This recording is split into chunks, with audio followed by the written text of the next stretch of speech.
let's say I have a quadratic equation of the form ax squared plus bx plus c is equal to 0. Now, to solve this, I would plug this into the quadratic equation, or negative b plus or minus the square root of b squared minus 4ac over 2a, and that is my answer. This quadratic equation will give us two solutions, one where this is plus and one where this is minus.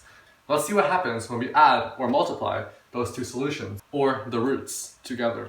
Now, let's start with adding. So, let's call the plus case to be x1. So, negative b plus b squared minus 4ac over 2a is x1, and x2 is equal to negative b minus b squared minus 4ac over 2a. Now, what is the value of x1 plus x2? Well, that would be equal to this. But then you notice that b squared minus 4ac and negative b squared minus 4ac cancel out. So we're left with negative b over 2a plus negative b over 2a. This is equal to negative 2b over 2a, which is also equal to negative b over a.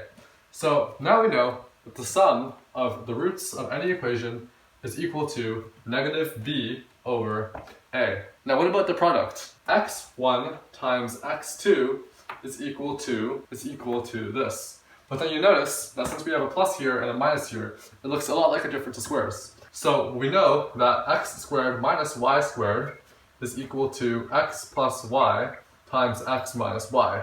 In this case, x is equal to negative b, and y is equal to the square root of b squared minus 4ac. So we get b squared minus 4ac, all in brackets, over 2a times 2a. This is then equal to 4ac over 4a squared. We can then cancel out the 4a's in the numerator and the denominator to get c over a, provided that a is not equal to 0. And since this is a quadratic equation, so a cannot be equal to 0, this is always true, no matter what the values of c and a are. So now we know that the sum of the roots is equal to negative b over a, while the product of the roots is equal to positive c over a. Now, with that being said, let's get into some problems. Alright, and our first problem is on the board.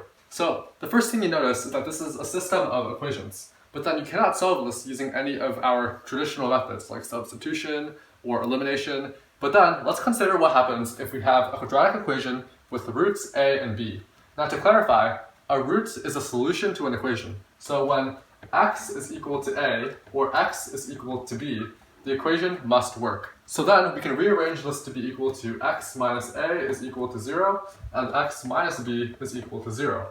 Then we can multiply it together to get x minus a times x minus b is equal to 0. You can expand this to get x squared minus ax minus bx plus ab is equal to 0. And then, combining like terms, we get x squared minus a plus b x plus ab is equal to 0. But then, from our question, we know that a plus b is equal to 38. So we can substitute 38 into a plus b to get x squared minus 38x plus a times b is equal to 261, so we can substitute that into the equation as well. 261 is equal to 0. Now, normally you would solve this using the quadratic equation, but to save time, I'm just going to tell you that this factors into x minus 9 times x minus 29 is equal to 0. Now, since either a or b can be equal to x, our solutions are a, b is equal to 929 or 29, 9. And this is our answer, and we are done. Now, I want to explain how that question was connected to Vieta's formulas. You see, we could have used Vieta's formulas to solve the question much faster. If we know that a plus b is equal to 38, and a times b is equal to 261, then we know that this is equal to the product of the roots, and this is equal to the sum of the roots. So we can make a quadratic equation in the form ax squared plus bx plus c such that a is equal to 1. So we can effectively erase this a. So we're left with x squared plus bx plus c. So now b is equal to the sum of the roots and c is equal to the product of the roots. But b is negative, so we substitute negative 38 in. So we get x squared minus 38x plus 261 is equal to 0. And now using Vieta's formulas, we can get the answer that we needed much faster. Alright, now on to the next problem. So now the next problem is now up on your screen. I want to note that you can solve this problem with brute force. You can put this into the quadratic equation to solve for p and q, and then you can cube each of those numbers and then add them together, but that is very long, very tedious, and very unnecessary. So I want to show you how you can use the Vieta's formulas to solve this problem. But first, we want to factor p cubed plus q cubed. Now, this is equal to p plus q times p squared minus pq plus q squared. But notice that this is equal to p squared plus 2pq plus q squared minus 3pq. But then you can factor this as a perfect square. So this is then equal to p plus q all squared minus 3pq. But then what are the values of p plus q and pq?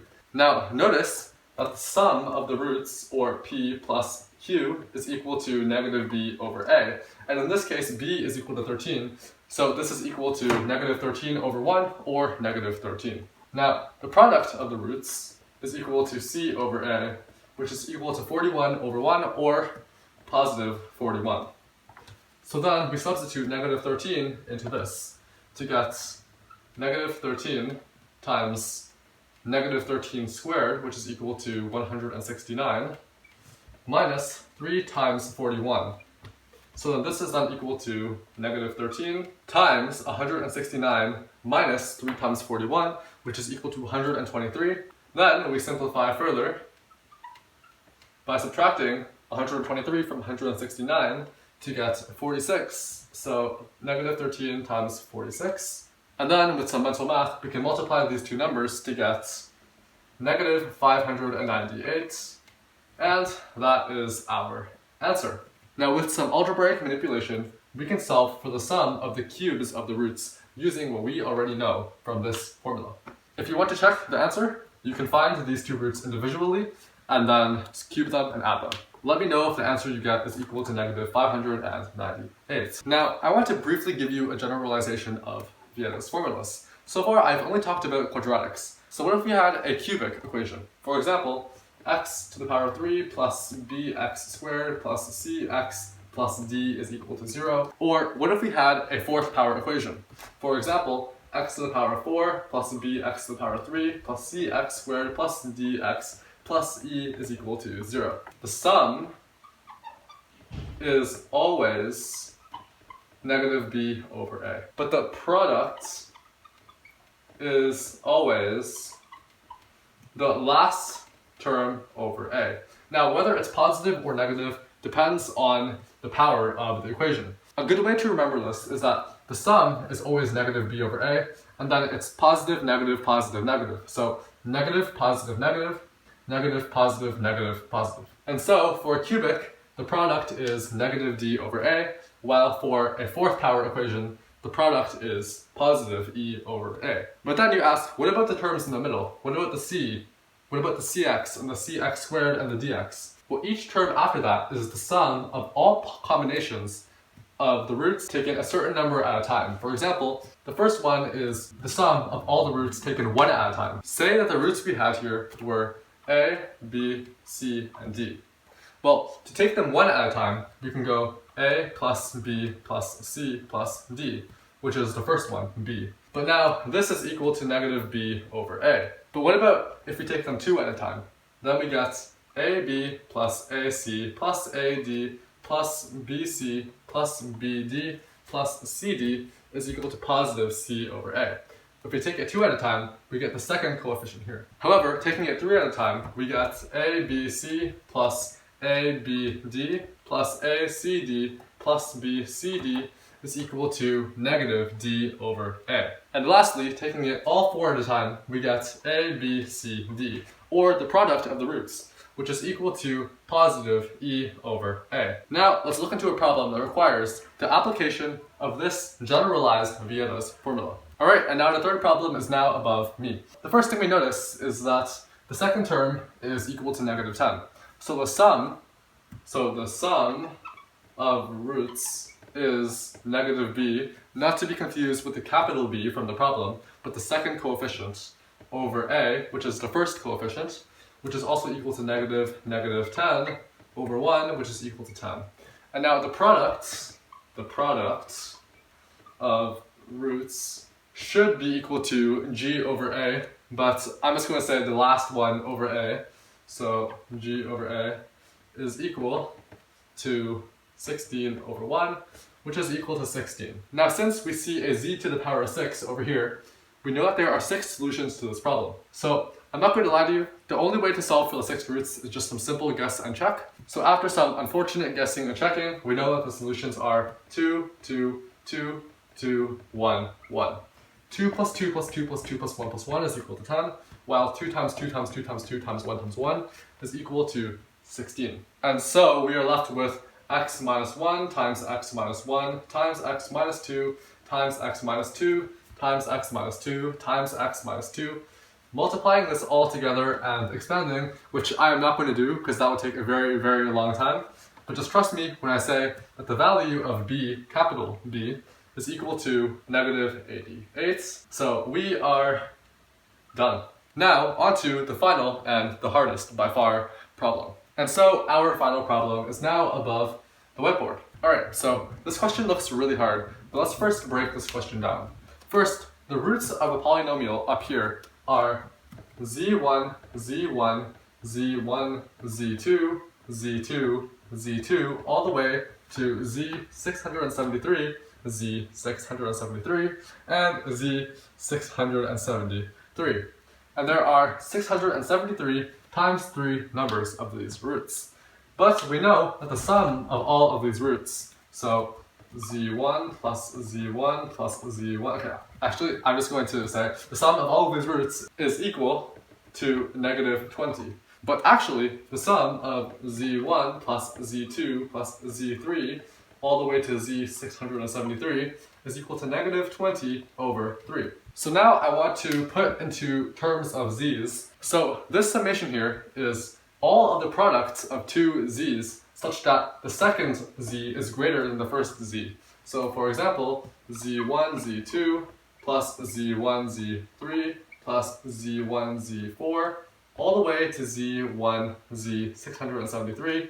And then we start at z2, z3 plus z2, z4 plus z2, z5 all the way to z2, z673. And then we keep on adding until we eventually get z672, z673. Now since I just wasted 30 seconds of your time saying that, we're going to call this sum to be equal to s. But now, let's use Vieta's formulas to find the sum of all of these roots taken 2 at a time. So taken 2 at a time, we get z1 squared plus z1 squared plus z1 squared plus z1 z2 plus z1 z2, so on. I'm going to stop saying z, okay? But eventually we realize this is equal to 3 times z1 squared plus z2 squared plus z3 squared all the way to z673 squared plus 9s. So this number is equal to 19 because of the polynomial above. This is equal to 19.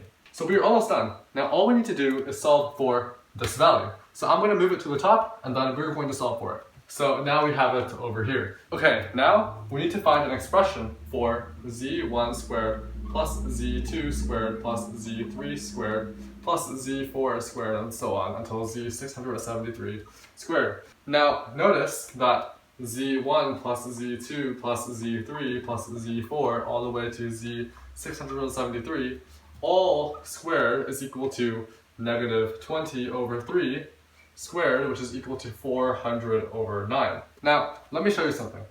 Consider a plus b plus c all squared. This is equal to a squared plus b squared plus c squared plus 2 times all of these taken 2 at a time. It's plus 2 times ab plus ac plus bc. So then we can solve for this expression over here to get that this here is equal to 400 over 9 minus 2s.